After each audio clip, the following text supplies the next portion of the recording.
What's up everyone, it is your one and only PSGD, brought to you by the power of PlayStation and Share Factory, and today on the eve of the release of Fallout 4 I'm going to take a quick look and a lowdown at Need for Speed on PS4.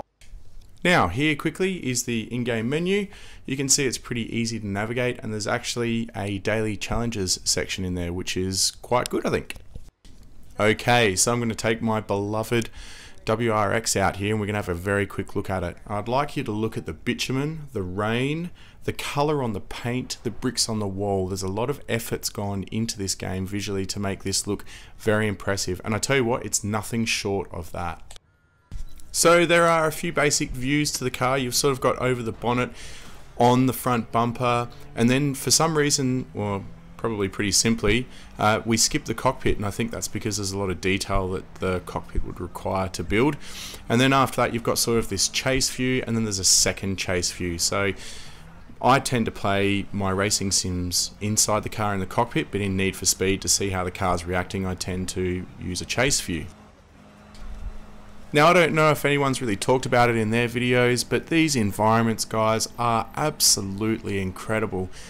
I really feel connected to this environment. It feels special. It feels very, very authentic, I guess is the word I'm looking for. And every time I race in this, I kind of feel like, you know, I'm racing against all these people in this world, and like everyone else is asleep, just like a street racer probably does. Hey, now I wanted to talk a bit about the map. On the right hand side there under active missions, you can see that we've got speed, cruise, style, build and outlaw missions. That's basically all the stuff that you're going to do to complete the game.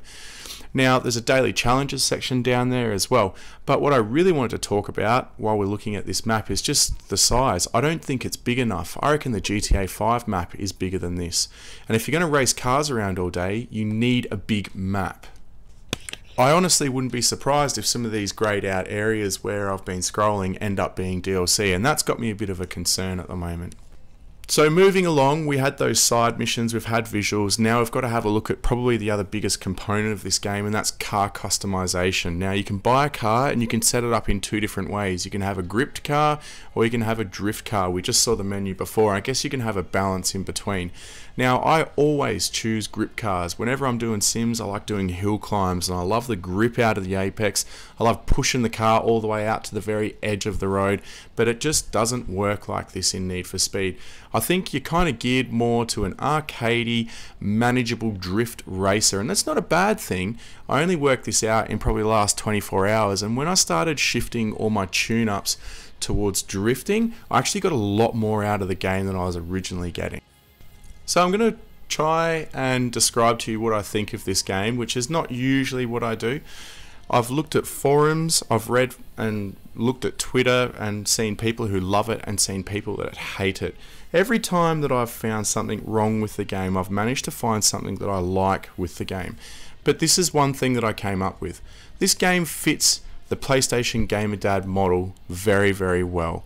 And by that I mean, this is one of the easiest games to pick up, to put in, to load into very quickly, have a quick race, drive around, get some rep, all do things that build towards the end game. And I think that's fantastic. You know, we look at Metal Gear Solid and it's a bit harder to do it with, or something like Lego Dimensions where we just smash stuff. This game, you can either jump in and race, you can go hoon around and do stuff, you can collect rep, you don't have to. You can go customize a car.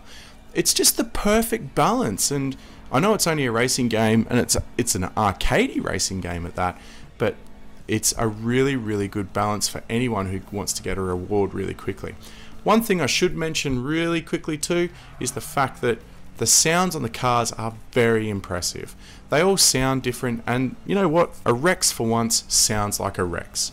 So with that, guys, I'm going to leave you to it. PSGD's peak is absolutely visuals. PSGD's pit is the map size isn't quite big enough. I hope you guys have enjoyed the video. As always, thanks for watching, and until next time, enjoy that PlayStation gaming. See you later, guys.